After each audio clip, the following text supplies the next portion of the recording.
Hi friends, this is 5 Minutes Tech YouTube channel. Here is Oneplus Nord smartphone. In this video, you will learn how you can customize status bar in your phone Oneplus Nord.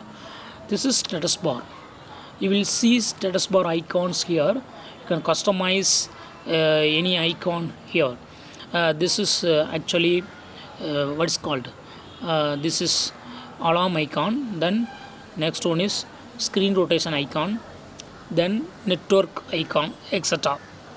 So if you want to customize this status bar, you can do it.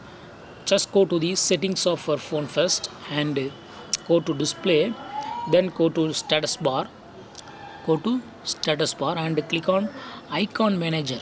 Click on icon manager, and if you suppose turn off this auto rotate screen, then that symbol will vanish. Then if you turn on, then it will come. See here. And also I check for another one. For example, cellular data. Just cellular data vanish. Okay. Then for alarm is also not displaying now. So in this way you can easily manage status bar icons in your phone OnePlus Nord. Okay, that's all friends. Thanks for watching. Bye.